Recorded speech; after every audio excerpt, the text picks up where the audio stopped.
Welcome to The Patty Show. My name is Patty Setiatti, and in this podcast, we'll explore the crossing point of the three P's: passion, pleasure, and positivity, and how they can lead you to your own personal paradise. We'll chat with inspiring guests, share practical tips, and dive into stories that will empower you to live your best life. Let's get the Patty Party started. Welcome back to The Patty Show, everybody. Woohoo! Yes. Thank you, studio audience. Thanks for the good energy. We're on episode 61, y'all. Unfiltered Confidence. It's going to be a great episode today, y'all. I'm Patty Setiatti, your host. I have the amazing opportunity to show you guys passionate people that I have the pleasure of connecting with that also spread amazing positivity to the world. And, we're just trying to share our personal paradise. On today's episode, we got a lot of fun times. If you guys see on YouTube, some amazing props, but they're not really props. There's a segment coming out soon. But before we get to the episode, I just want to shout out to my boy, Rene Neil de Stanton. My brother, the Honduran black dancer from SF. He's a science teacher. He's a dancer, actor. We met on set for my brother's short film, Something Good Going On. Amazing actor. He's new to the acting world, so he's also a dad. So this guy does everything. But you guys got to check out that episode. He does a little bit of dancing there too, over there. He also has a podcast. So this guy, he really does everything. So thank you, Renee. Appreciate you. We're gonna hang out real soon, and I'm so grateful that we met. Speaking of being grateful that I met my guest today, y'all, she is the multilingual fashion icon from Morocco. You can see the outfit on YouTube over here. Her dates, they blend her proud cultural background and contagious passion for excellence, okay? She's an author of a 5-star, okay, not 4, not 3, 5-star Amazon distributed book involving an immigrant's diary, okay? And she makes our walks at work truly a blessing. Give it up for Zineb Loutfi. See, I still can never get it right. But Zineb, thanks for coming to the Patty Show. Thank you so much, Patty, for having me. I'm excited to be here. We're so grateful to have you. Could you give everyone a little self-introduction of yourself? Background, hobbies, passions, and of course how we know each other. The floor is yours. Yeah, sure. So the question of introduce yourself or who are you? Mm-hmm. Usually when you ask people this question, they introduce themselves by their background, academic background, sex, male or female, whatever, and their hobbies. So I like to add my origins. So I'm a Moroccan woman. Let's go. Shout out Morocco out there. Woo-hoo. I've been here in the States for about 10 years. Wow.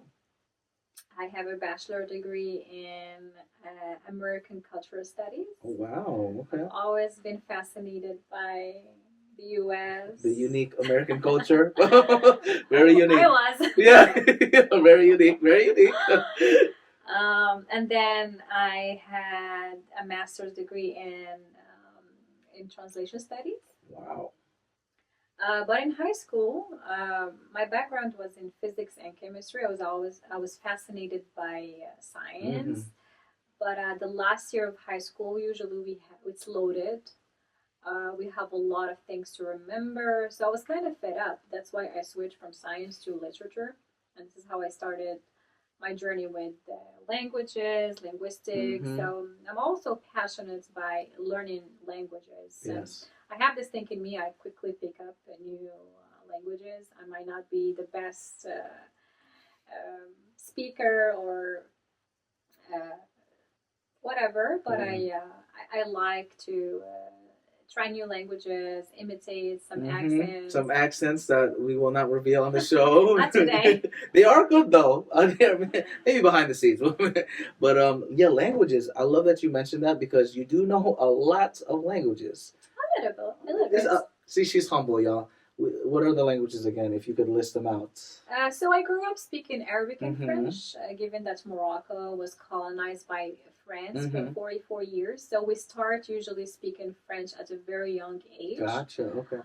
Later on, I learned English. And when I was in the translation school, I also, it was optional, but I I studied also Spanish, German, and Turkish. Wow. Oh my. Yeah. That's more languages than I can count on my hands. Oh It's a my six. goodness. Yeah. We got 6 languages. And are we trying to learn some new languages too? Anything? Not for now. I'm busy with other stuff. But I'm just trying to actually, because when you don't practice, Oh my God. you practice it. When you don't use it, you lose it. So that's what's happening with me, with French, with Spanish, German, and Turkish. Yeah. They're gone, No, almost gone. I know. I get that too. I Um, used to know like Mandarin before because my Mm. dad's like Chinese Indonesian and I took it in school. Yeah. The problem is, like you said, if you don't use it, you like lose it. And Yeah. especially for languages like in Mandarin, they have like the symbols too. It's way harder. Like Indonesian, shout out to Indonesia. It's pretty simple. I'll be you Like Arabic. no, guys. I tried writing Arabic today, and I'm like, this is crazy. Like the little dots. Oh yeah. Right. Like, what are those dots in Arabic, by the way? What are they called again? I think you told me They before. are like dots, and one of them is like Hamza. I know you Yes. asked about something Mhm. like it's not an actual S, but What it's like is- this shape. Mm-hmm. It's like an accent. Ah, okay. So if Uh, so, the word will be different without the little yeah, accents. it can Okay. be A, Mhm. E, or O, just because of those accents. Really? Mhm. Okay. And you guys read it though from right to left, Yeah, right? yeah, from right to left. Fascinating. Yeah. Okay. But how would okay, now I'm thinking about how you know French and Arabic. Isn't that confusing when you're reading? It was not confusing because when you learn something at a very young age, it's You not. picked it up Yeah, quicker. yeah, yeah. And as a like a country like Morocco, Uh-huh. even in when we started using Facebook and texting, when we were teenagers, we used to write Arabic words in French letters. What? Yeah, it was hard for me to use Arabic letters. We were not used to it. Oh my And goodness. the display or the home page Uh-huh. of every social media was in French. It was hard for me. Now, until now, I never have my phone in Arabic. We were never used to it, actually. Yeah, no, because texting. Yeah, because how would you do it? Do you? Because for example, when I was pretty good at Mandarin, Yeah. they have either the option where you can draw it on the bottom, you know, like the characters, or you can call it the pinyin. Pinyin is like the, I guess like Romanized, you know. Oh, yeah, that's what I. Yeah, Yes, that's yes, what we yes. do at work sometimes. There we go. Yeah, yeah, yeah. Yeah. Yeah, that's the price of colonization. We're not like the Gulf countries because I have a lot of friends from the Middle East. Mhm. They have their phones sometimes in Arabic, and for me, it's hard for me, especially the letters. They have the Indian letters. We call them Indian because the Arabic letters is the actual. Sorry, I'm talking about not letters, the numbers. The numbers, okay. The Arabic numbers Mhm. are the numbers that we actually use in now, like 1, 2, the ones that we call. Oh yeah. What is it? It's called the not Roman. Not Roman. I forget the name of it, but yeah, I know it's like such a. Those are actually Arabic numbers. Yeah. Really? Yeah. Wow. Arabs They do it all. made a lot of inventions in the past, and including algebra, science, medicine, and so the other letters that Mhm. some people from the Middle East use, those numbers, I'm not used to them. So this is just part of the cultural difference between Morocco, North African countries, and the Middle East. Wow, that's fascinating. I'm glad you also mentioned North Africa. Where can we find Morocco exactly? Because I'm sure not a lot of people know where it's at.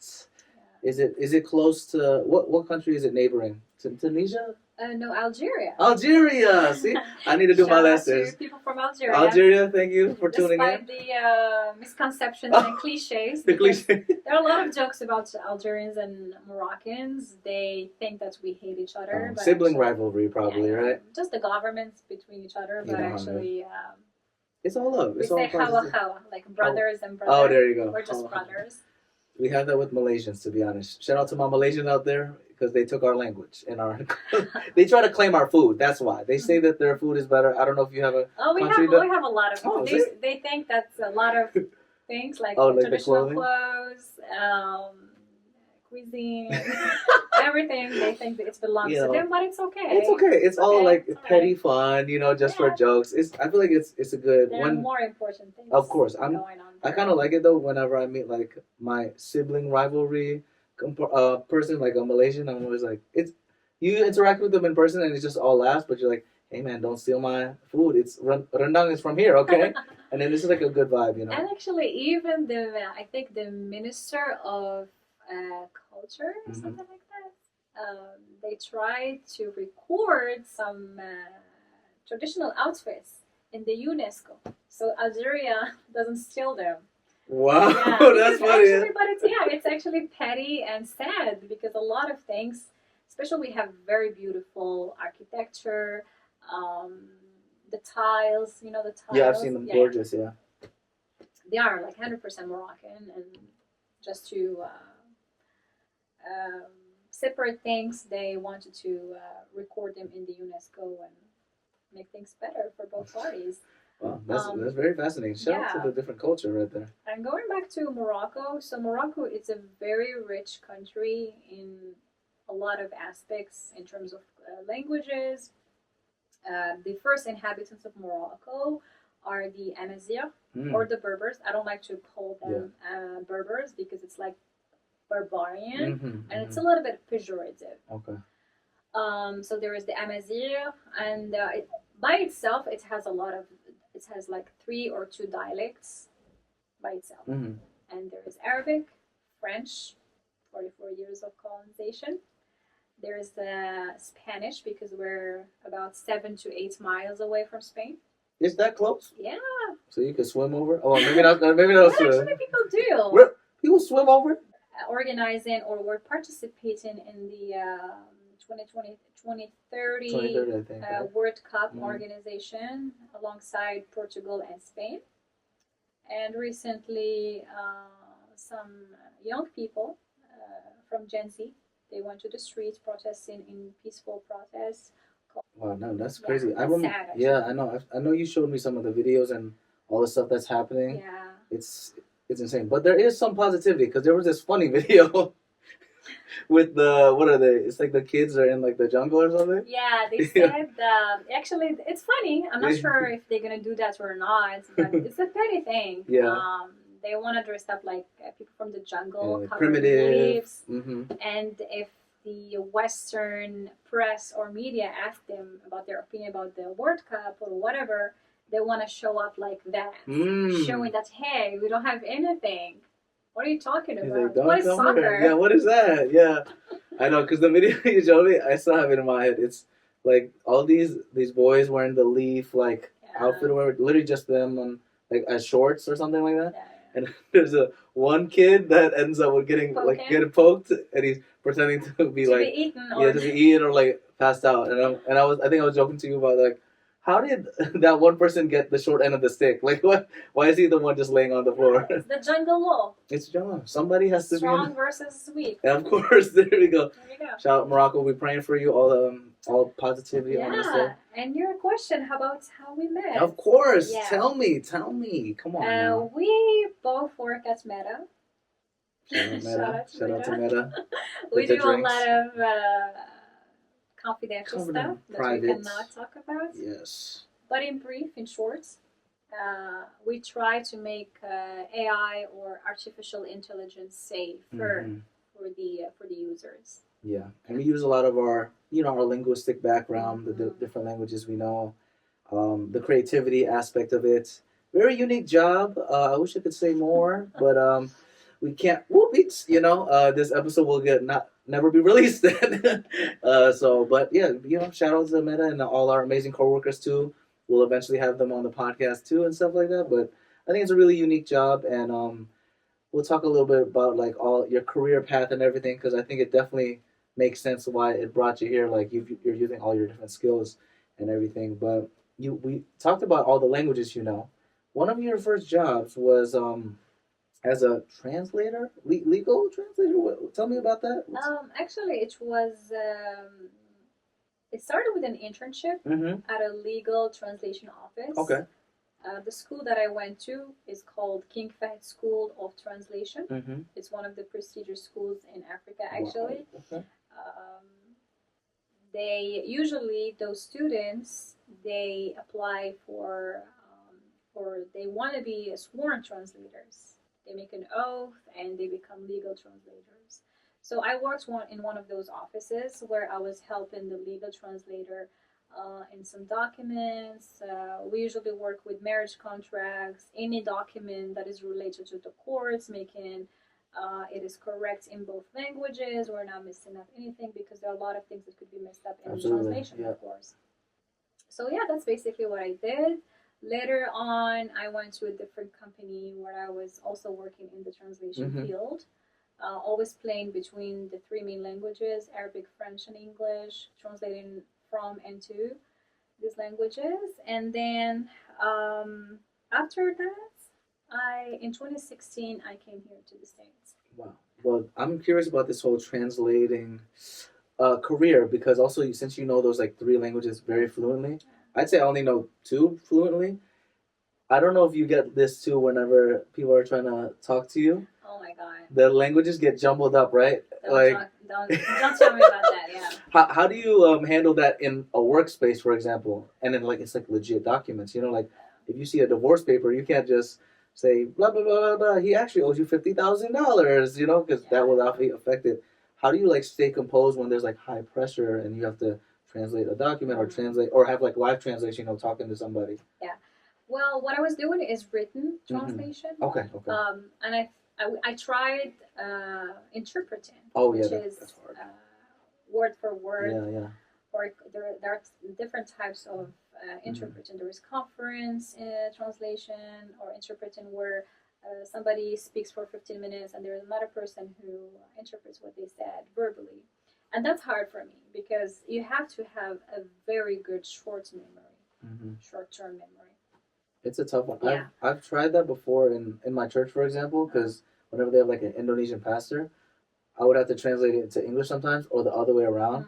And it's a lot of like improv too, because some of the words you have to find a better way to substitute it, because like one word in Arabic to French, technically it's correct, but it makes no sense in that context, Same for like English to Indonesian. So shout out to all the interpreters out there. It's a really hard job. Yeah, really hard. I've always dreamed to be a UN Oh my god, that's so cool. But it's tough. It's tough. Yeah, because I don't have. I have a very good memory in general, but the short-term memory, you have to be very sharp. Yeah, it's like the quick wit and everything like that. So I stick to written. Shout out to so nothing is lost. Yeah. You can see everything and all that stuff. So what year was it when you started doing like that translation? Was it? So it was between let's say when I started, 2012 to 2014.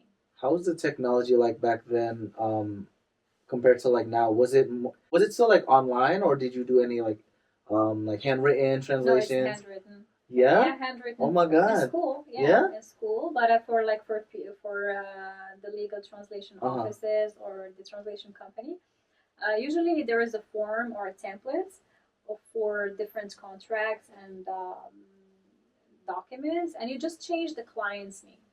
Okay. Yeah, because they have to have a sample they need to go through. Interesting. Okay, wow, that's insane. Yeah, it's like a marriage contract. You keep everything, and you just change the defendants, the opponents, the price, the dowry, or whatever they have. Anything legal, you just need to change the names, and you keep the contracts as is, and just update it. Wow, so, that's some hard work. And there is actually, I remember there is a software called Trados. I'm not sure if they still use it now. Okay. That's been like 10 years now. 10 years ago. Probably like updated. Trados, it helps you and automate. It's like a form of AI as well. It just updates what needs to be updated and keeps the form as is. Oh yeah, so it's easier instead of like you having to input the miscellaneous stuff. Yeah, right. I mean, also now when I think about it, do you think then, because of AI, funny enough, because we're going, would translation, like as a career, not be something that's good to pursue, or what do you think?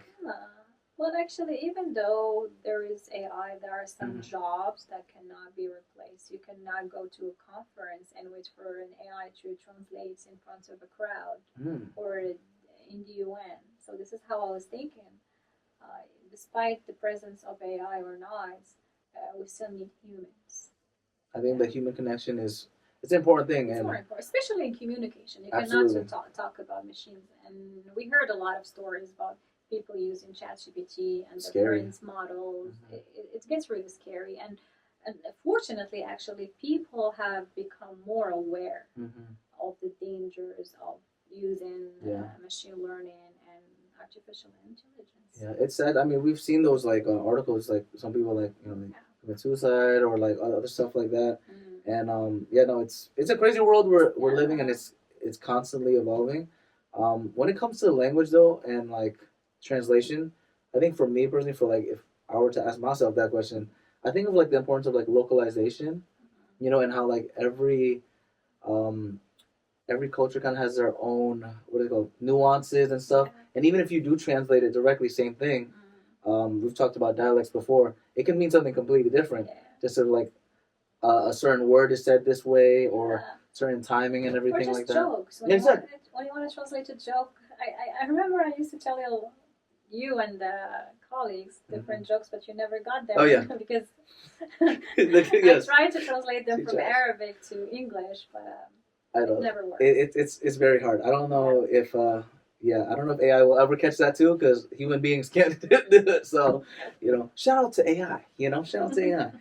Continuing on the amazing career that you're in, you also did some marketing, right? How did you transition from like the language world and all that to marketing? I see some overlap, but tell me more how you did that transition, why, and all that.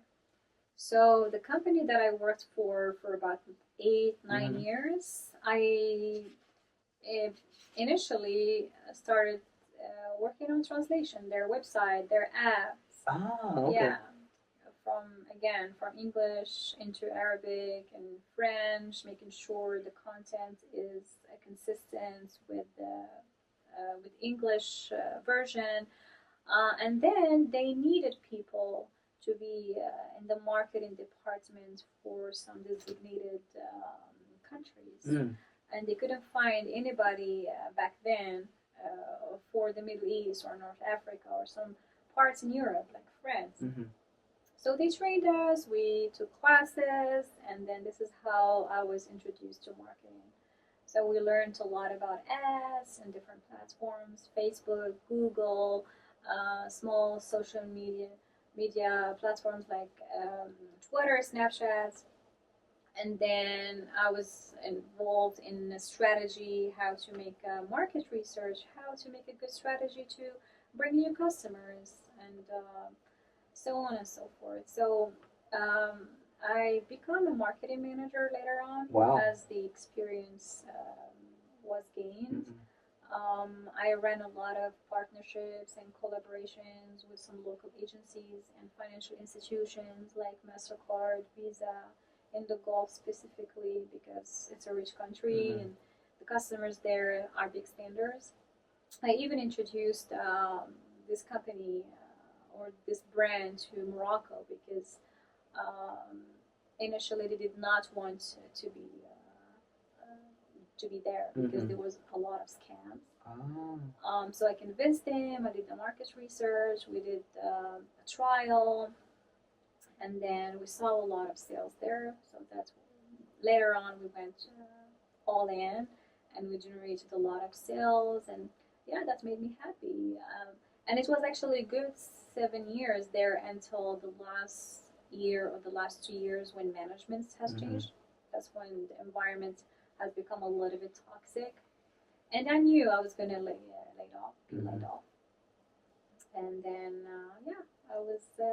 I got laid off, and it was a little bit sad at the beginning, but this sadness turned into a blessing. Wow, I love that perspective shift right there, and also this is a testament to your like resourcefulness.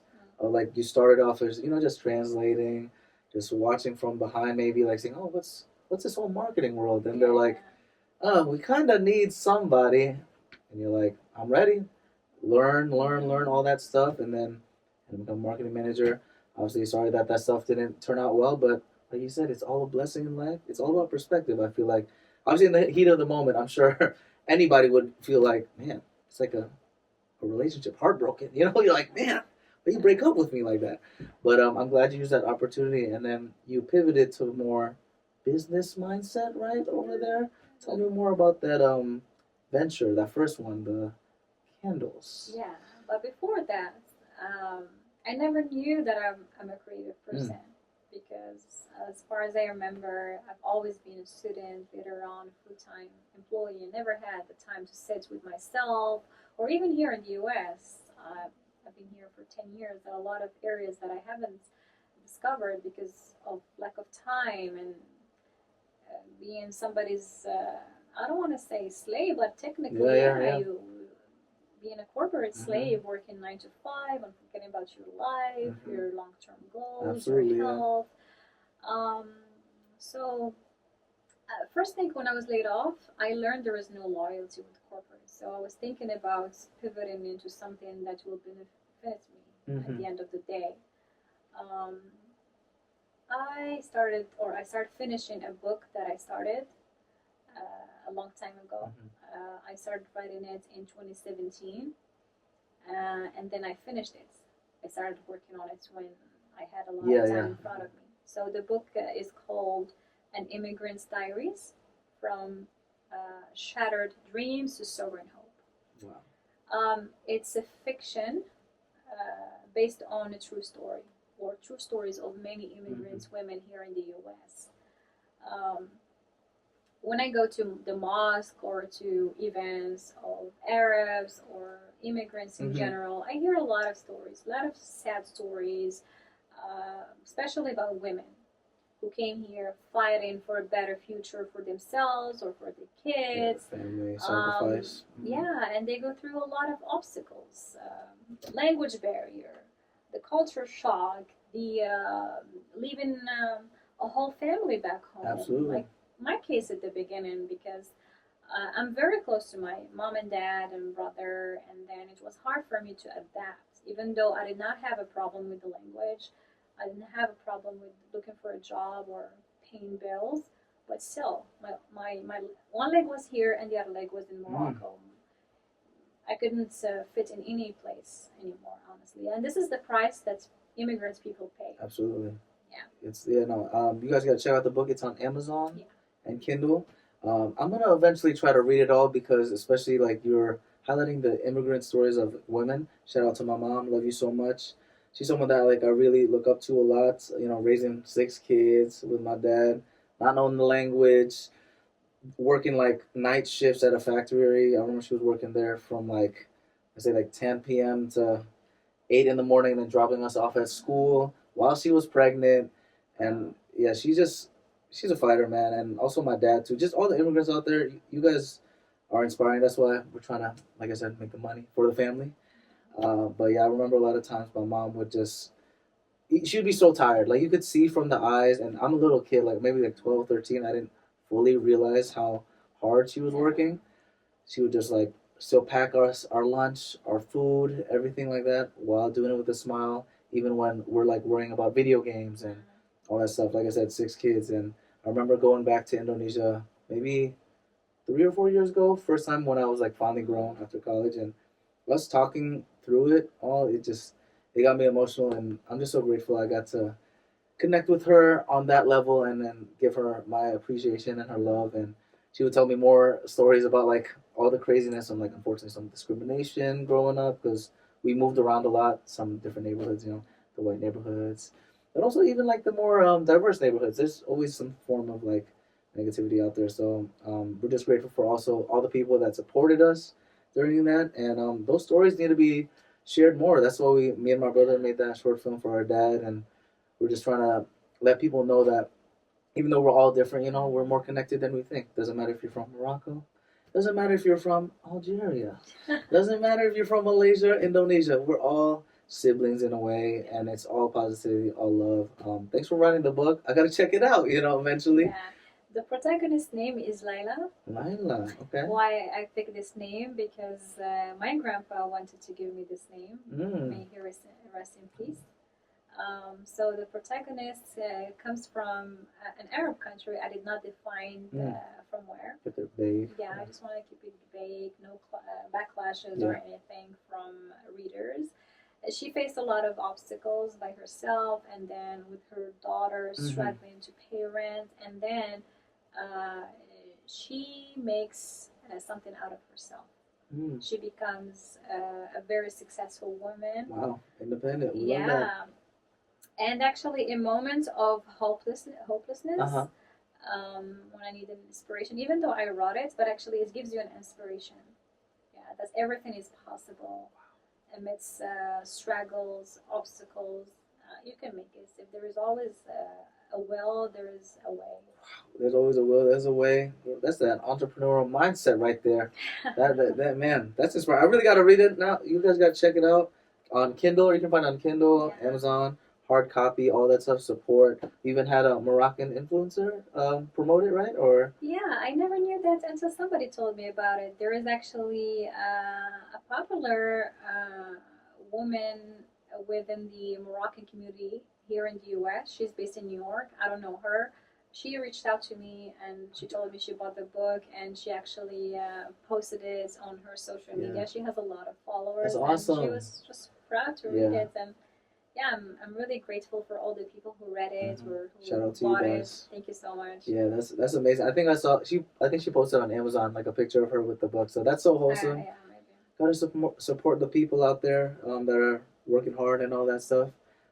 After that venture though, when did you start doing like the whole candle stuff? Yeah. So actually, it was before I was laid off because I knew that things was gonna go south. Okay. So I started making candles. I tried to opt for healthy ingredients. I was using soy wax at the beginning, fragrance, and then I switched to essential oils. But then I watched this episode from A Diary of a CEO. Diary of a CEO? Yeah. Steve Bartlett. He hosted a woman who is a toxicologist. Okay. She studies toxins and what's harmful for yourself and what's not. Yeah. And she talks a lot. She talked a lot about candles and the impacts of fumes, especially on women. It's messed up. It's messed up. They messed up their hormones and mood and everything. So it just rubbed me the wrong way, and I refrained making candles, and I switched to a healthier version, which is stuffed dates. Yes, right here. Inspired from my Moroccan culture. Yes. Actually, I'm not sure if I told you before, but dates in general are a symbol of hospitality, sweetness. And I'm not sure if you've ever watched our king hosting a president or a minister. Whenever they're welcoming somebody in their castle, the first thing that they give is dates. Wow. With milk. But dates are present everywhere in everybody's houses. Whenever, for example, when I'm gonna visit my parents, the first thing they're gonna give me at the door. Oh my God, that's so wholesome! Dates. Wow. Yeah. Well, like welcome back. Yeah, I feel so at home, like royalty on the Patty Show over here. We definitely will get to there's gonna be some fun segment near the end, guys. So you gotta stay tuned to that. And the business is called Dune Blooms, right? Tell me a little bit about that, just to tease about that business. Yeah, so again, like I told you, it's inspired from Moroccan culture. They are stuffed with different dry fruits, from almonds to walnuts, pistachio, peanut butter, and covered in dark chocolate, 70% dark chocolate. Belgium? Is that how you say it in French or Belgium? Belge. Okay, sure. I'm learning, guys. Sorry, my Belgian viewers. And white chocolates. And topped with different dry fruits and rose petals. Yeah, and that's how the name come from. So Dune is the Sahara dunes. That's where the dates are from. And the blooms are the toppings. Flowers and stuff there. I'm really excited to check that out. Dried raspberry. I know everything looks amazing. I love how also like there's the healthy component of it too. Like I have a big sweet tooth personally, so excited to try that. But also the fact that I know it's gonna make me feel better than if I ate like a candy bar, Yeah. and stuff like that. Off camera, we did talk about your little health journey and stuff like that. When did you start being more like, I guess, paying attention to more of like what you consume, not just like food wise, but like hair products and all that stuff? When was the beginning of that whole journey? I would say sometime around when I watched that podcast. I started searching and being more conscious of what I'm consuming. I even downloaded an app called Yuka. Yuka. Y-U-K-A. Yep. Mm-hmm. It's an app that helps you scan products, edibles, and for skin, makeup, and stuff like that. And you can scan them, and it will give you a percentage if it's great, excellent, or very bad. And surprisingly, there are a lot of products that we consume on a daily basis that are full of additives. Yeah. And that's very harmful for your body and for hormones, Yeah. especially for a woman. It messes up the hormones and the mood and everything. And that's another thing where like people don't think about, because let's say it's okay to eat like your cookies. It's all about balance, every so often. But if you do that every day, think about it. It's like one little brick. After like 365 days, that's 365 bricks of bad stuff in your body, and getting rid of that is even harder, So like if it just lingers in your body, check out the app YUKA. Not sponsored just yet, but maybe it will be. Yeah, even the water that we drink, there are some waters that are less than 80%. Really? Yeah. Oh my God! To find that out. You would think water would be the easiest one to not get wrong. There are a lot of additives, potassium, and also the containers, right? Like the plastic, right? You were talking. Yeah, I remember. Yeah, that's insane though. Like, so for that, how do you like get better at recognizing if something's good or bad besides like the app? Because I'm sure now you can kind of tell. Is there a way for like random people to look at products and see like, hey, this is not good for me? I would just say color. Anything that is too much color. Oh, like the dyes, right? Yeah. Anything crazy? Like if it looks pink? The chips, the candies, even ice cream. Anything. But I love ice cream though. Yeah. Sad day. But it's okay. We have our dates, so at least I can compensate with the sooner. So this is a healthier version. Yes. I like sweets, but not too much sweets, this is the best option. Yeah, not the American sweets. Yeah. It's a little too much. This is actually one of the reasons I wanted to make something that I enjoy, that I'm gonna eat, that I know it's healthy and beneficial for me and for others. That's why I started making these. Wow. And to have a business that you actually believe in and not be like, the business person that's like, hey, give me all the money, Like if you sold lollipops, it's super cheap, you'll make a lot of money, but do you really believe in it? Probably not. And this is actually part of my mission and vision for this brand, is to provide healthier sweets for people in general. That's awesome. And also, the cool thing about dates, actually, I feel like it's such an underrated food item in general. Not many people know about it, really. I feel like maybe now it's getting more trendy, but that's just because of social media. But I honestly, the first time I ever had a date was when I moved to Indonesia in 7th grade, actually. Oh, wow. So imagine, like, 12 years of my life, I didn't really eat it. I knew about, like, raisins, prunes, right? And I see this because in Indonesia, there's so many, like, Muslim brothers and sisters out there. Assalamualaikum, you know what I'm saying? And I was learning so many different things about the culture. They had a lot of dates too all the time, especially during Ramadan. Absolutely. That was my favorite season because I used to eat so many of them. I wasn't fasting, but they were so good. And they get addicting though. So it also feels good, and it's one of those things where like if I like for example, I love ice cream, but if I eat like a whole tub of ice cream, it tastes good in the beginning. The next day, and it does not feel good. Yeah. Dates, even if I did overeat, quote unquote, I still feel pretty good, to be honest, the next day. So shout out to the dates. I'm excited to get to that segment eventually. But let's continue on the show. We got some fun questions to ask for you. Thanks for sharing all your stuff. Let's talk about passion today, owning your voice. Okay, my first question. How do you coach yourself to stay authentic? Authenticity. That's a very good question. Well, in a world full of fake things, fake people, a materialistic world, um, we often forget ourselves and what we truly want, and we stay away from authenticity. So the question that I keep asking myself is, whatever I'm doing, am I doing it for myself or for others? And if the question is for myself, yeah, that's good. Keep doing that. But if I come to the conclusion that I'm doing this for someone X or Y, I try to remind myself that being true and being authentic is better than being perfect just to please other people. So this is how I keep teaching myself.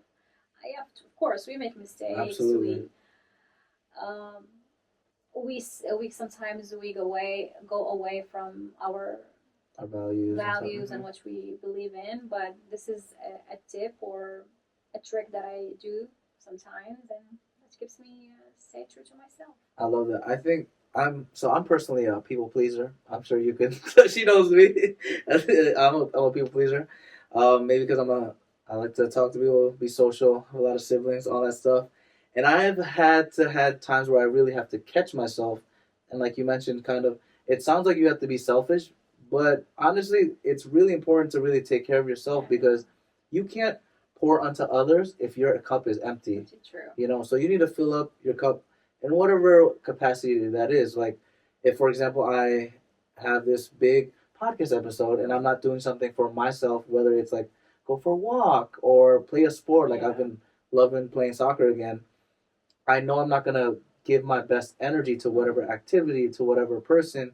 And also, like, with social media too, I think there's so much pressure for us to always show our best thing for everybody. Sometimes it's good to turn off the camera, and just do what you want to do. Read a book, write a book, whatever it is that gives you joy. Stay with yourself without any social media or without your phone. Yeah.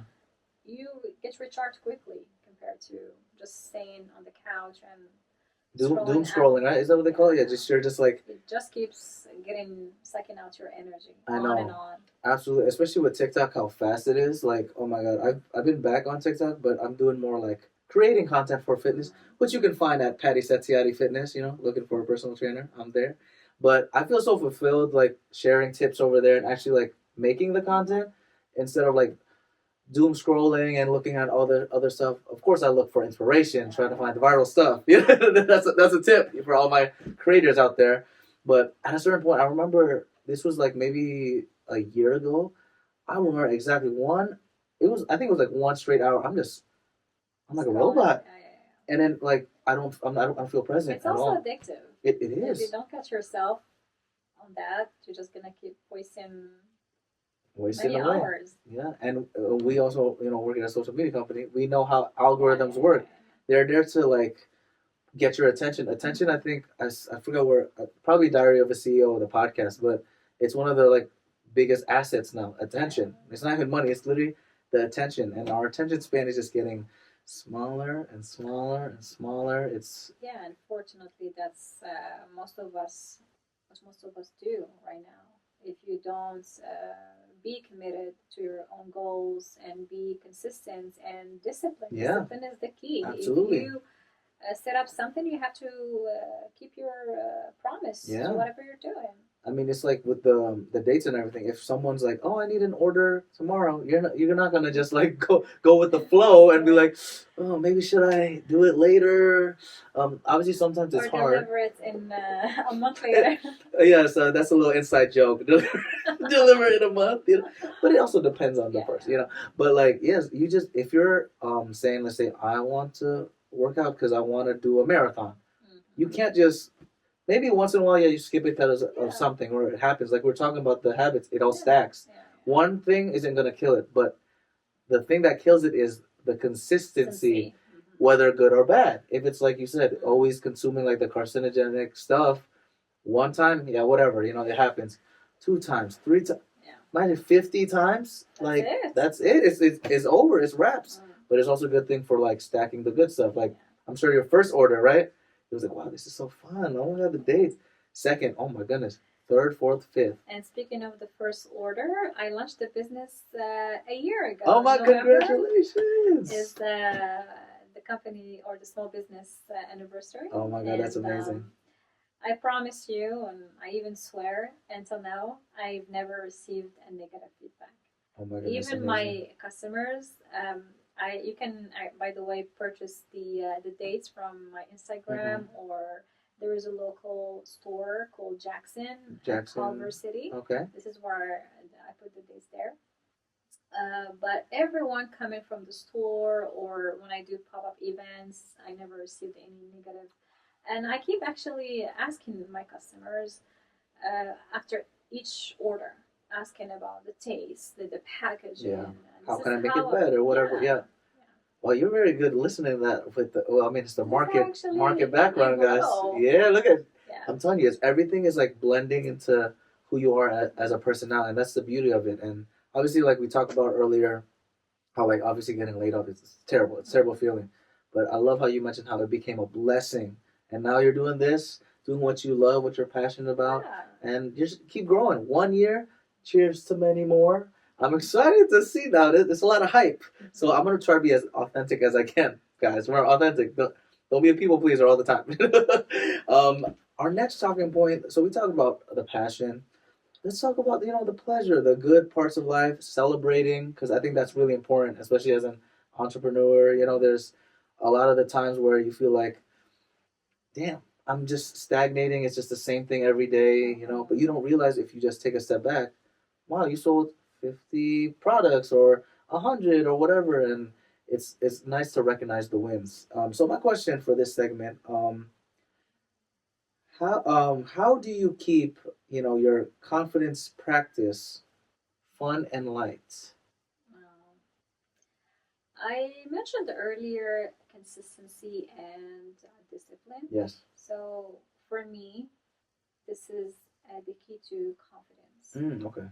If you set your goals and you achieve them, or you don't achieve them, I'm gonna cut this, please. All right. So with focusing on pleasure, celebrating the wins, how do you keep confidence practice? How do you keep your confidence practice fun and light? I mentioned earlier perseverance and discipline. And for me personally, these are the key to confidence. If you set your own goals and achieve them, you feel good about yourself. We all grow with some of us or most of us lacking confidence and here and there because we're young, we don't have enough experience. So by age, by experience, and not necessarily celebrating wins. Sometimes you can celebrate your failures because this is how you learn from your past mistakes. And as you grow, you learn, you become disciplined, you become perseverant towards your goal. Yeah. And this is how you build self-esteem, self-respect, and confidence. This is my modest point of view, how I perceive it. I love that. And I love how you mentioned the losses too, because it's very important to also acknowledge the losses without lingering too much. Because when it starts eating away at you, it gets toxic super quick. You're like, oh man, I didn't sell this much. I got fired. I got whatever. But then you mentioned this earlier about the blessing, and I love that pivot because that mindset shift. I'm sure ignited a new energy. Something that's what is it in Indonesian? We call it yang baru gitu. Something that's brand new, baru, BARU, baru. Something fresh, and it's kind of like a resurrection. Yeah, and gratitude. Gratitude is a very important key to all of these things. At the end of the day, no matter how your day was, just sit down and write down what the blessings that you have. You may have just one, but just write it down. There are a lot of people. They don't have arms. They cannot see, but you're there. You can see. You can walk. You can talk. You can do a lot of things. Just don't compare yourself to people who have a lot or just on social media. Yeah. It might be fake. A lot of it is fake because it's just a highlight reel, y'all. It's 20 seconds of their day, and it's it's all perfect angles, perfect lighting, all the blah blah blah. Yeah. And we talk about that comparison thing. It can get real toxic real quick, It will not take you anywhere. Yeah, it will not. You just gotta remember, satisfy yourself, be a good person to others, spread positivity, and those losses, take 2 L's and make a W. Thank you very much. That's how speaking of positivity, I really want to pivot to this talking point about positivity. The daily confidence. My question for you is, what do you do on low energy days to get back on your routines and good vibes? Anything out there? Any tea routines? You want the podcast answer or the real answer? Maybe give me a mix of both. So usually what I used to do is just like sit on the couch, sit in front of Netflix for very long hours. But it's enjoyable, it's comfortable. But later on, I start feeling guilty. What am I doing? What did I do and what didn't I do? So how to wind down? I recently started biking, so I enjoy it before sunset. That's awesome. What kind of bike do you have, by the way? It's VTT. Oh, well, I'm sorry. I'm sorry, fancy. Sure how it is for English, but it's is it a French bike or something? No, it's not French, but it's like a mountain bike. Oh, okay. But for all terrain and stuff like that? Yeah. Okay. Wow, shout out to the biking. Wow, okay. So you have like a little biking trail that you go to? Yeah, there is one actually, a nice one in Culver City near the market, Jackson Market. Oh, shout out to Jackson. This is what you guys should do for your self-care. Get a bike, go to Jackson Market. Check on your dates. Check on the dates. That's all we needed to clip right there. That's amazing. So I honestly, I need to get back to biking because I remember during COVID, I did so much biking again with like a mountain bike too. I think it was my brother's bike that he stopped using, and it just was nice to get the fresh air. And it's something where you can really be focused in the activity because don't use your phone while biking, y'all. I've seen people do that. Yeah. That's so dangerous.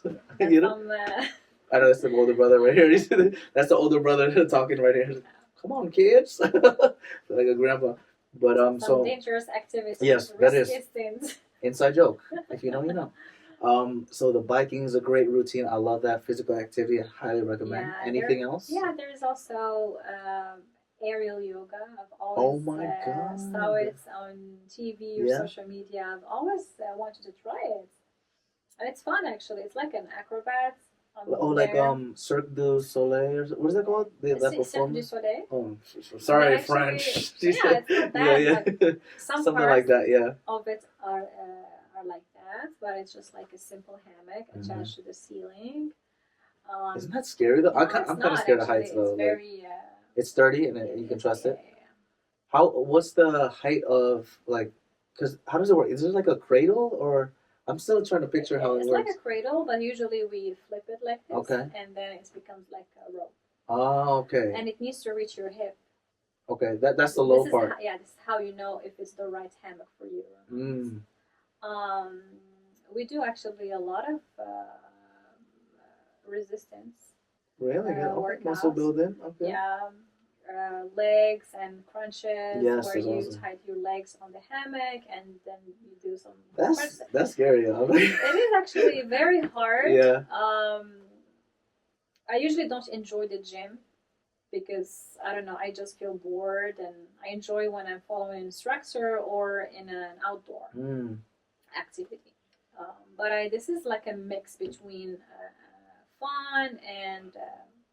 Resistance. Yeah, and having like the instructor there and everything. So show love to your fitness instructors. Come on, give the love, the good energy. I need to try one of those classes actually because I've never tried that type of yoga. I've just done like basic yoga, but that one looks pretty cool because like the hanging and stuff. Yeah, it is cool. It's fun.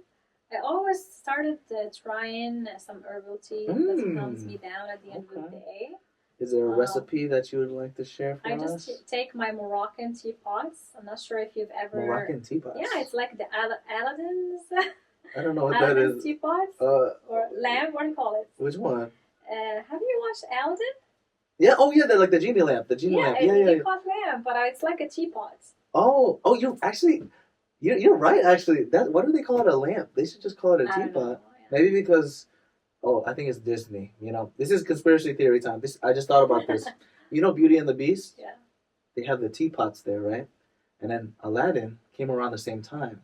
So to distinguish for the kids, they call it the lamp. I don't know. You're like, this guy's stretching. Sorry, guys. Long day at work. I tried. Sorry, Disney. Luckily, we don't work for Disney. So yeah, I just take the Moroccan teapot, fill it with a couple of herbs. Marjoram is good for the gut, the hormones, cinnamon. What else? Bay leaves, cloves, the small little one, things, and just with hot water and cover them for a couple of minutes, and then you just sleep like a baby. At the end of the day. It's very helpful. When you boil it, do you make it like blistering hot, or is it like? It has to be like super hot, and you cover it. And then you cover it. Okay, because I know there's some like tea recipes like in Indonesia. My family knows how to do it. I don't know, so I might butcher it. But there's some recipes where you have to like only make it lukewarm-ish. Like not super hot, but like hot enough you'll see some bubbles, and then you put it and then close.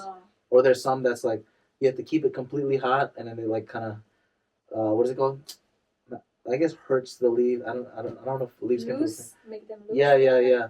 And then there's some that's like you just make it hot, let it cool down, then you put the leaf in. So it's like very specific. So it's not the Patty show, but we're learning today about that little all about everything, self-love and just enjoying life and enjoying the dates. Wow, that's she has a really good like self-care routine. That's how she's glowing over there. She's doing her thing. Any other like self-care advice that you give, like just drink a lot of water. Drink a lot of water. Take walks. Don't forget your daily walk. If not 10,000 steps, just at least 5 to 7 k a day. And stay away from processed food. Absolutely, I love all those steps. She's like my personal trainer assistant right here. I was basically gonna say the same thing. The steps part, it really connects with like our whole idea of like how stuff can stack. If you just take one step, it's easy to compound that so much easier. I tell a lot of my clients that like taking steps is like it's not the most like attractive thing. It's like, oh my god, how do I lose weight? Whatever. It looks like so boring. Like investing, you're like, oh, I only put like $1 a week. But if you do that every single time, the interest goes up. It's the same for like the walking. One step. It's impossible for you to do one step and not do another because you have to go back to the first step. So one step can end up becoming 50, 100, and then before you hit 10,000, 15,000, and that's what it's all about. Compounding, doing stuff, do your passions, and all that good stuff. Well, I'm excited for this part of the Patty Show now because we get to try out some of the dates. Yes. We're gonna have to pause real quick, guys. Pause. We're back, y'all, to the Patty Show. Woohoo! We got a special segment, Business Spotlight with Dune Blooms. And, of course, a special guest as well. It's Rosa, everybody. Hi. One of our co-workers as well. Works hard. She loves cats and good energy. So if you want to say hi out there, you want to say anything to anybody out there? Hello. If you have any pets, tell them that you love them, okay? Shout outs. Yes. Thanks for joining us today. We're going to have a fun little taste test and learn a little bit more about Dune Blooms from our Moroccan maestro. Oh God, I'm learning from the episode, as you can tell. Please, Zineb, tell us a little bit about. You can angle it over there. This is our largest box. It comes like a macaron box. And they have different. Oh my God! And it slides out easily. Yeah, it's easy.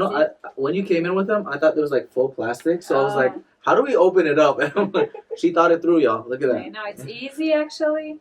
If you want half of it, this is a dozen. Wow. And all the products names are inspired from Moroccan cities and history and culture. Awesome. Okay, so I'm going to start with the top selling one. It's the Sultan's Treasure. Sultan is what is it? Like a... It's the Muslim ruler. Okay. Or the sovereign. The sovereign, okay, gotcha. Yeah. Cool. It's filled with kunafa, pistachio, Rosa, we got a good day today. We have two of each, so good. You guys can perfect. and dipped in dark chocolate, 70%. 70%. Belgian chocolate. Belgian So chocolate. I usually don't work with less than 70% because I don't want the day to be very sweet. Okay. Have you tried it with a higher percentage, like a really bitter? It will be more bitter. So 70 to 75 is the perfect. The sweet spot you recommend? Yeah, okay, yeah. got you. So this is the Andalusian, this is the Sultan's Treasure. Sultan's Treasure, perfect. When you bite it, open it, there is a treasure inside. Oh my God, I love that. It's It sounds like the Dubai chocolate though. Yeah, actually, it's inspired from the Inspired from the Dubai wonderful. chocolate. Yeah. Okay. So one for you and for. Oh, we gonna try it now? Yes. Okay, cheers. Okay. Right. Before Here we going go. to the next one. Let's see. I like this actually. Live reaction. Okay, I'm excited. Cheers. Blessings, guys. It's gonna be real. We gotta be honest, y'all. Okay. It's crunchy. Mm-hmm. Okay, so one thing that we need to have a cross section of this. Oh my God. Ah. Oh. Alhamdulillah. Oh my God, I started speaking Arabic now. What did you put in this? Magic? Yeah. This is And delicious. the date that I work with is the mashhul dates. Mm. It's more expensive than the other dates, and it's very delicious. juicy. Wow. Let me say that for later. I'm gonna eat the rest of it. Yeah. That is, oh my, I can't fathom. Medjool, that was amazing. That's called the Sultan's. The Sultan's Treasure. Gotcha. Wow. Yeah. That was a has definite the touch treasure. of the Moroccan sultans and a treasure inside. I love it. It's delicious. Kunafa and Yeah. pistachio paste. That's amazing. So the kunafa is the crunchy part of Yeah. it, right? So that I'm just going to put it aside and just say that I'm just glad that you put it in the kunafa because kunafa is what makes Dubai chocolate so popular right now Yeah. because everyone's going to think this is a different level of crunch. Yeah. It's not like crunchy Rice Krispies Yeah. or nuts. This is its own league That is of annoying. crunch. True. That It's is so why good. it's a treasure because it's its own crunch. Yeah. Wow. Very Wow, good. Rosa, wow. You preaching. That's exactly what I was saying in my head. But I just can't find it. It's so good. Delicious crunch. All right. Yeah. And we got the next one now. This one is the Atlas Bliss. Atlas Bliss. Cute Atlas is a wide range of mountains in North Africa, Morocco, Algeria, and Tunisia, and it represents resilience and strength. Wow. And this is why our Moroccan soccer team is called the Atlas Lions. Oh, shout out to the Atlas Lions. Come on now. Yeah. And it gets snowy in winter. That's why I my decided to white dip it in chocolate. white chocolate instead of black. Wow. So yeah, and topped with rose petals and Cute. pistachio. Rosa petals right there. It's filled with pistachio inside. Oh, I'm Just excited. pistachio, no crazy? chocolate. So one for you and one for Rosa. Wow, this Rose for Rosa. Rose for Rosa. wonderful. Cheers. Oh man, I love this episode already. I'm having a fun time. Okay, I'm trying to be unbiased, y'all, but this is I'm just so too good. tempted to try this one I know, actually. it's so good. But this is one of our colleagues' order. Wow. This white chocolate? What white chocolate did It's you Belgian use? as well. Do you go to Belgium to get? It's really good. Wow. Yeah. I'm not a big fan of American chocolate. It's too sweet. Yeah. Very much so. I agree. So this is European. It reminds me of back home and growing up with this kind of chocolate. What I've been liking about it so far is like the sweetness is like that perfect hint of like Yeah. you know it's sweet, but I feel good after like we talked about it earlier in the episode, like eating stuff like dates and like more fruit that have that sweet component, you don't feel groggy the next day. Yeah. If I eat Ben and Jerry's, which I love, Ben and Jerry's sponsor the Patty Show. The next day, if I eat a pint, my stomach is just not cooperating with me. So this, we appreciate you. It's so delicious, so delicious. Yeah, not to mention that it's just the right level of the white chocolate. I think that's the white chocolate that's giving it the right level of creaminess. So it just feels so smooth. So after the crunch, we have the smooth. Wow, look, it's okay. You should be like a celebrity chef or something. I'm learning. I didn't know this about her already. I like her efforts, Rosa. Yeah. I like cooking. That's So nice. yeah, in my free time, I watch Binging with Babish. There we go. Oh, he's good. He's good on me too. Yeah, that was amazing. Wow. What else you got for us? I'll the be next here. one, another inspired name, Moroccan inspired name. We have Marrakesh Gold. Marrakesh Gold. It's filled with walnuts, and dipped in dark chocolate and topped with a piece of walnuts. Marrakesh, why? Because it's full of color, vibes, energy, Energy, all that good yeah. stuff. Yeah. Oh, that's It's like the Rosa. healthiest version of Snickers. Really? Indeed. Oh, you're getting me excited. I love Snickers. Cheers. And again, no added sugar, No added sugar. no additives, man. nothing. I believe it because walnuts are supposed to be good for your brain. Like, have you looked at the walnut and noticed that it looks like a brain, and then you realize it looks like a brain, so it's good for your brain. Yeah, that's Perfect. 100% true. Mm-hmm. I'm gonna cry. I'm gonna cry, guys. It's so. Oh What do my you think, God. Rosa?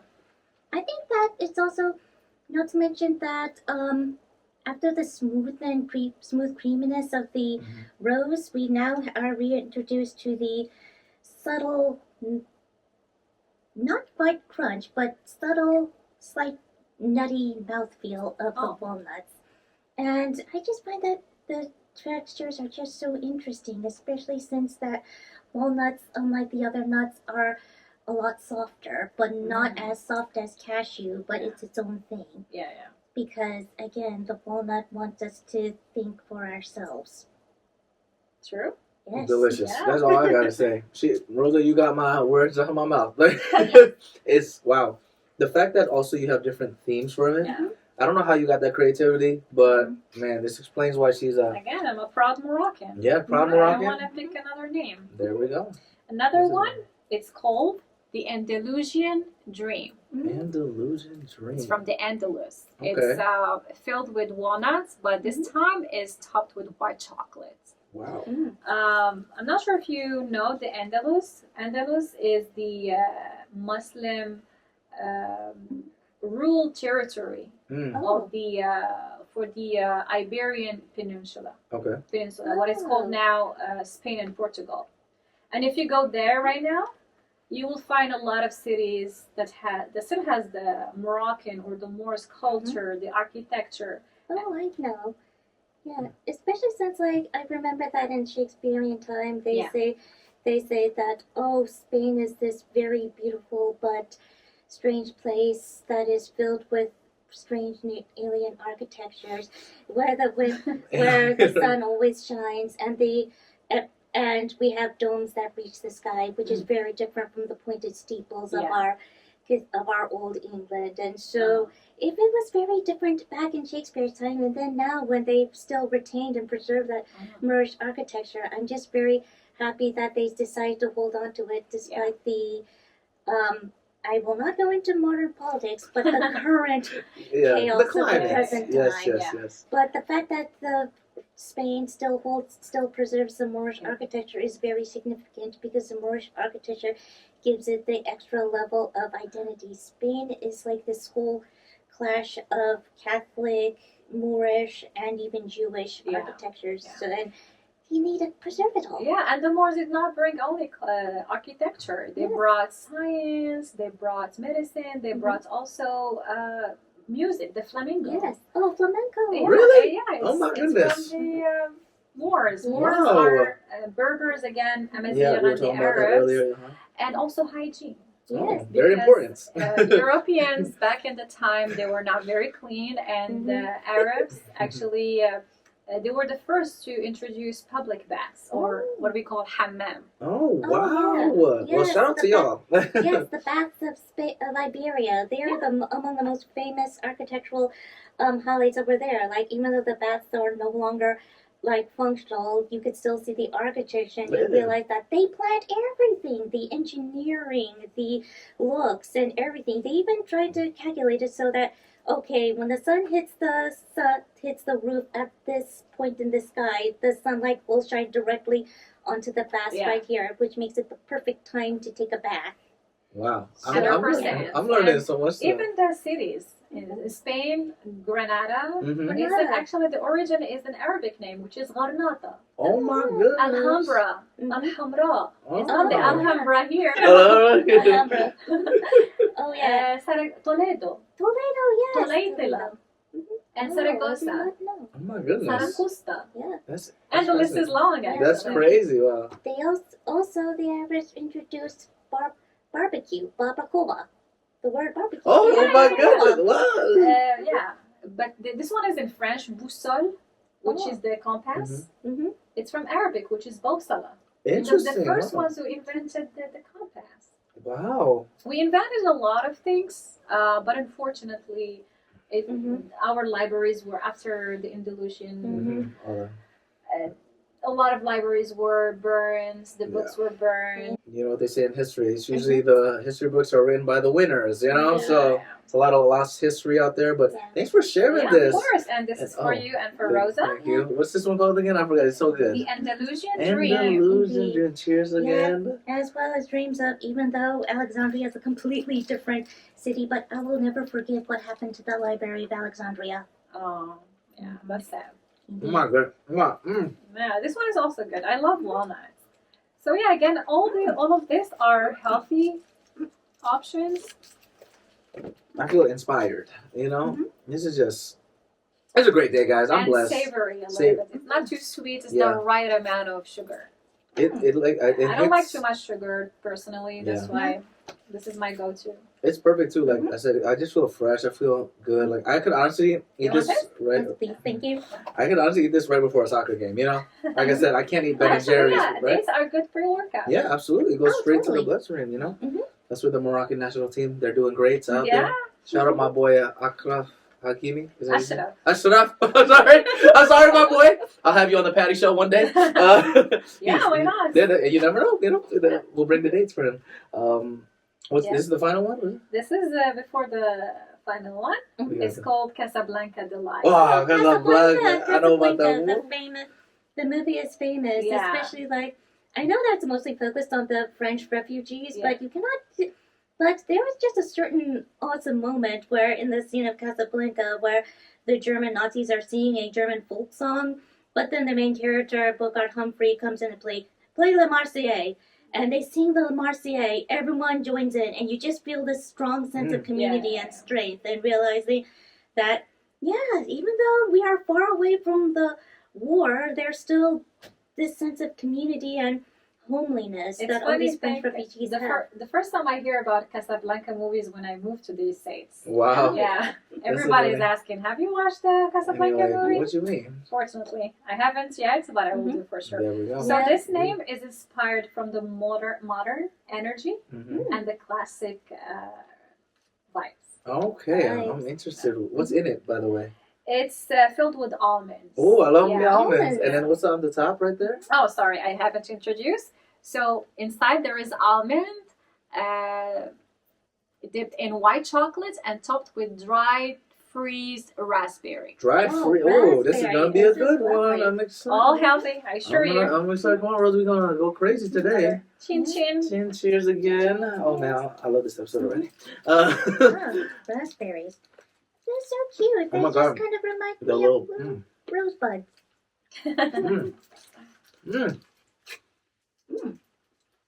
That little bite to it, and they're like, oh my goodness. Wow. The almonds definitely have a different level of So do you when you chop them? Do you use a knife or do you use a blender? Actually, I don't chop the almonds. It's a whole almond that I stuff it inside. Yeah. So good. This is wow. Yeah. And it's savory. Yeah. It has a little. Oh man. Yeah. Dune Blooms. Shout out Dune Blooms. We love you. We appreciate you. We got the last. What's this one over here? The last one is Faz Royale. It's peanut butter. This is my favorite. Best for last, huh? Best for last. Dipped in the dark chocolate and topped with dried freeze raspberry and a rose petal. It's called again Faz Royale, inspired from Fez City, the old capital of Morocco. Wow. And it has the first university in the world that is still operating until now. Oh my goodness. It's not before Oxford. It's not Oxford. It's not Yale. No Ivy League. Wow. Yeah. It's Al Qarawiyyin, University of Al Qarawiyyin, and it was established by a woman. Wow. Let's go. Yeah. Let's go. Very, Let's very go. long. Support the woman out there. Oh my God, I'm excited for this one. So you said it's peanut butter? Peanut butter. You're not allergic, chocolate. right? I just want to make sure. No, cheers. If I was allergic, I would not even be here. Oh, I love peanut butter. Yeah. That's what I see. Oh my Oh my god. god. I'm so tempted by Gion's box. I know. I don't blame you. This one, oh my. Fortunately, he's not here today. You know what? I'm gonna give the ranking right now. What can I see the notes again? The name of Yeah. it? Because I think I know my ranking already. Actually, I'd like to put in something note about the peanut butter is that unlike the others, which had a physical texture, this one is more liquidy. So when I bit into it, I just immediately thought about, this is actually would be really good for those who want to have a pre-workout but are very texture sensitive. And so far, some people like me and my little brother were very sensitive to certain food textures, and like we prefer smooth textures over like certain crunchy ones. But here's the thing about the peanut butter in that one, it's just so smooth. It's almost like it glides over your tongue. Yeah. And it's like, wow, this is even smoother than most conventional peanut butter. Like most conventional peanut butter, they have to add in like all these hydrogenated oils. Yeah, all the crazy stuff we were talking about earlier. Yeah. But this one is like you can tell that this is definitely natural. No separation of oils, Nothing. cloying texture. It's just perfect. Yeah. And as for the previous one, the Casablanca with the almond, it was like the almond is just nestled in there, laying in wait, and so when you crunch into it, it's just like, oh, it's definitely much harder than the walnut, but it is not so hard that it feels like your teeth are about to crack. Yeah, not for real. Yeah, but it's like a welcome surprise. What about the pistachio ones? The kunafa and the one, the Atlas Bliss, with just pistachio and white chocolate. I think that when I compare the two the pistachio ones, I think that they're like, this is definitely something that I know that a lot of people who really like crunch are going to enjoy, because I'm not sure whether you noticed, but some like full rice size ones, they can be like a little bit too big of a crunch, and so the café offers a very nice small crunch. I'm agree with you. Sure. It's so hard to rank them all, y'all. I'm being honest. I'm not lying, okay? I recommend getting all of them. Yes. Okay? That's what I recommend. But if I had to pick one, the last one, what is it called again? Fez Royale? Fez Royale. Fez Royale. I just love peanut butter. So if you're not allergic to peanut butter, you have to try it. It's so good. Like Rosa was saying, that creaminess cuts in, the chocolate, and then like the hint of the berry. Woo! That's my goodness. favorite too. It's so good, and I love a good peanut butter. It's like eating a healthy Reese's cup. Because Reese's cups have too much additives. They taste good, but I feel terrible after. So you guys gotta try out Dune Blooms. Which one was your favorite, Rosa? To be honest, what's funny is that I actually really liked the I really liked this one, the Atlas Bliss. Atlas Bliss, because of the fact that it just feels so creamy, and but there is a textural difference, so it doesn't feel like. What about the toppings? Oh, I think that the toppings. I do. Okay, the walnut ones are really good with the topping because I like it having it being there. You know, the little walnut popping up, but also even with the little rose petals, like the detail that you put in there. I see why there are no bad reviews, guys. Okay, so 5-star review from me personally, Rosa. What's your ranking out of 5?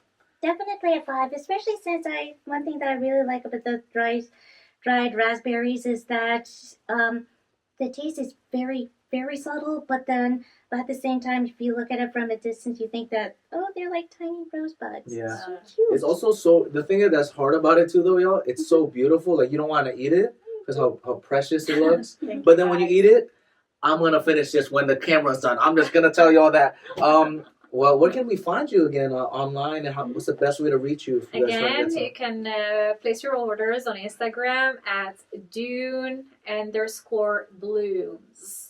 DUNE_BLOOMS, or the store Jackson Market at Culver City. Yes. For Jackson, it doesn't have customized ones. You can just find smaller versions usually there. Yeah, support it, y'all.